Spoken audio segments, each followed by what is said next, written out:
वहीं अगले साल से नीट यूजी परीक्षा ऑनलाइन होगी। केंद्रीय शिक्षा मंत्री धर्मेंद्र प्रधान ने इसका बड़ा ऐलान कर दिया है। उन्होंने माना कि 3 मई को हुई नीट यूजी 2026 की परीक्षा के पेपर लीक हुए थे।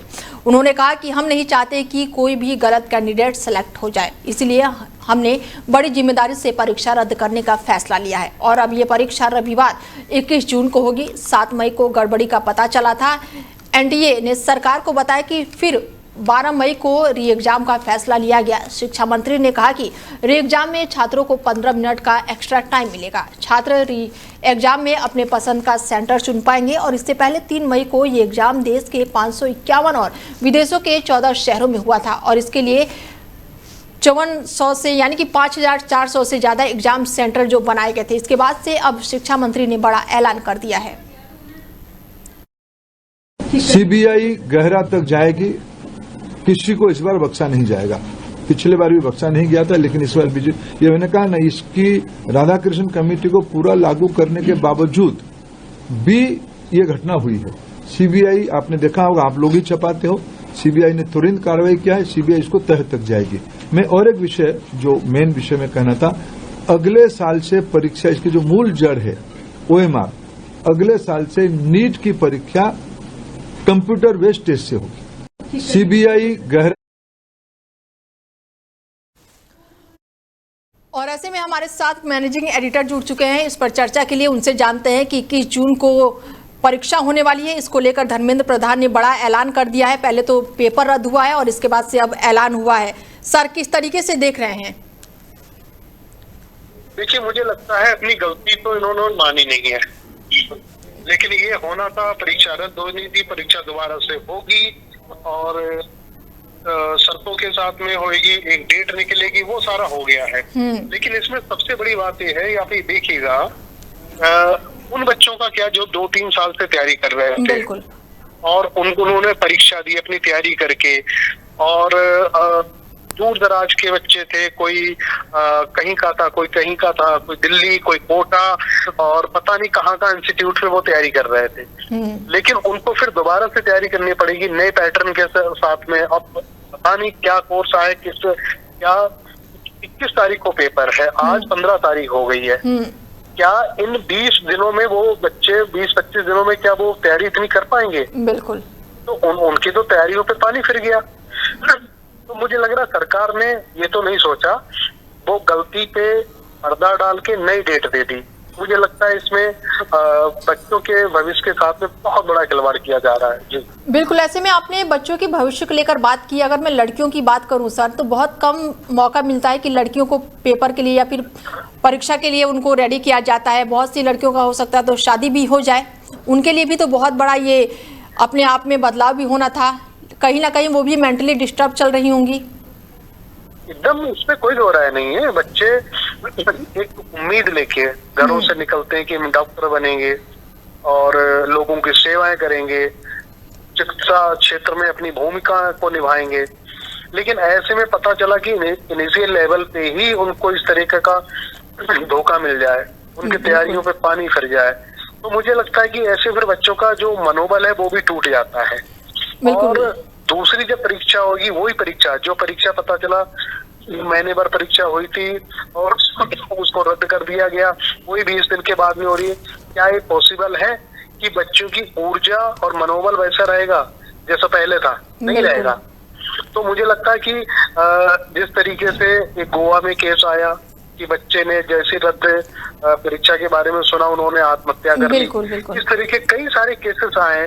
बहुत बच्चे, भाई जो नीट परीक्षा कौन देता है? 17-18 साल की उम्र का बच्चा देता है। उसको ये भी नहीं पता होता है कि उसके साथ में क्या हो रहा है। उसको पता है कि सुनहरे सपने लेके हम जा रहे हैं, नीट के जरिए हमें कोई अच्छा हॉस्पिटल और कॉलेज हमें अलाउड होगा, वहां से MBBS करेंगे और हम देश की सेवा करेंगे। इतनी उम्मीद भर उनकी होती है, लेकिन उनको पता नहीं है कि उनको ये सब ना करने के लिए और टांग खिंचाई के लिए क्या कुछ किसने माफिया बैठे हुए हैं। तो मुझे लगता है वो बच्चे सहन नहीं कर पाए, कई बच्चों ने आत्महत्या की है। और ऐसे बच्चों का क्या कसूर जो बिना मतलब अपनी जान भी दे गए हैं और सरकार ने उन सब चीजों पे पर्दा डालते हुए नई डेट दे दी। बिल्कुल, ऐसे में सर तारीखों का ऐलान तो हो गया, लेकिन इसका भरोसा नहीं दिया गया है कि पेपर फिर दोबारा लीक नहीं होगा। नहीं, ये श्योरिटी तो देखो 5 मई 2024 को जब हुई थी इसी नीट परीक्षा में, और NIT ने उस समय करवाया था, तब में मामला सुप्रीम कोर्ट में गया था। सुप्रीम कोर्ट ने भी यही दलील दी थी, और उस समय लताड़ा भी था नेशनल टेस्टिंग एजेंसी के चेयरमैन को। उस समय फिर आनंद फानन में सरकार ने NTA के चेयरमैन को हटाया, और मुझे लगता है उसके बाद उनको प्रमोशन करके और किसी मंत्रालय में भेज दिया गया। जो कमियां खामियां हैं उस पे बात नहीं की जा रही है। बिल्कुल। वर्बली तो ये कह दिया जाता है कि दोबारा से परीक्षा रद्द नहीं होगी, लेकिन जो लगातार रद्द हो रही है उसकी जवाबदेही किसकी है, ये सवाल अपने आप में बहुत बड़ा है, और जिसका जवाब मुझे लग रहा है बहुत समय तक कहीं मिल नहीं पाएगा। बिल्कुल, ऐसे में अगर ये पेपर लीक होता रहेगा सर, तो ऐसे तो बच्चों के भविष्य से ये बहुत बड़ा खिलवाड़ हो जाएगा, क्योंकि इसकी श्योरिटी नहीं है कि अब जो अगले साल पेपर होने वाला है या उससे अगले साल होने वाला है वो लीक नहीं होगा और वो पेपर रद्द नहीं होंगे। इसमें कोई दो राय नहीं है, और ऐसी आशंका बिल्कुल बरकरार है। अब आप पिछले 7 साल में देखो, ये तो चलिए कि जो NTA जो परीक्षा हो रही है इसमें नीट की, ये कोई नौकरी भर्ती की परीक्षा नहीं है। बिल्कुल, इसमें तो सिर्फ कॉलेजों में दाखिला दिलवाने की परीक्षा होती है, और इससे पहले आप ये देखिएगा, और पुलिस भर्ती हो गई, शिक्षा भर्ती हो गई, और भी डिपार्टमेंट है जिसमें भर्ती होती है, उनकी जो परीक्षा होती है वो 68 परीक्षाएं रद्द हुई हैं।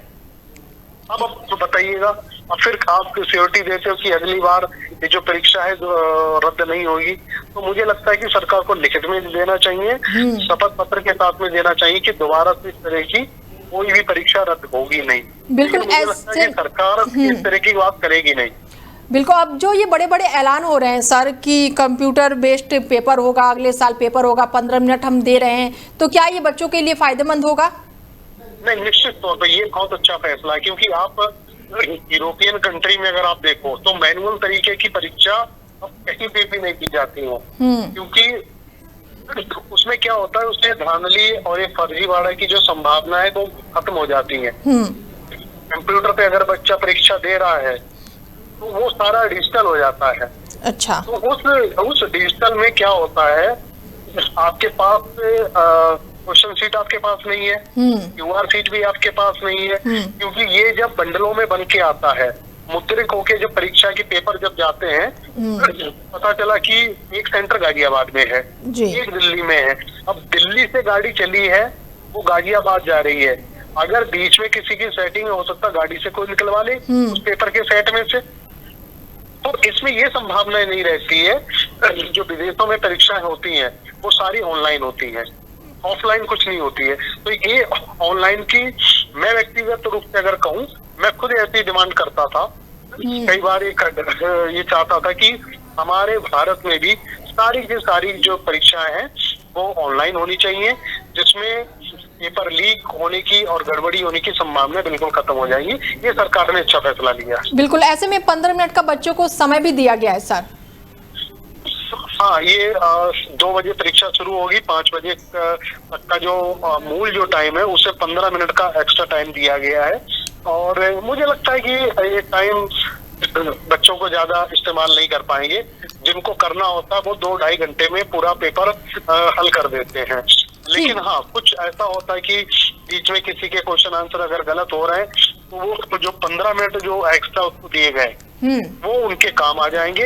और ये भी फैसला एक्सटर्नल मुझे लगता है और बेहतरीन फैसला है उन बच्चों के लिए जो बच्चे स्लो काम करते हैं, स्लो जिनकी राइटिंग है, उनके लिए 15 मिनट जो मुझे लगता है वो भी फायदेमंद होंगे। ठीक है सर, जुड़ने के लिए बहुत शुक्रिया आपका।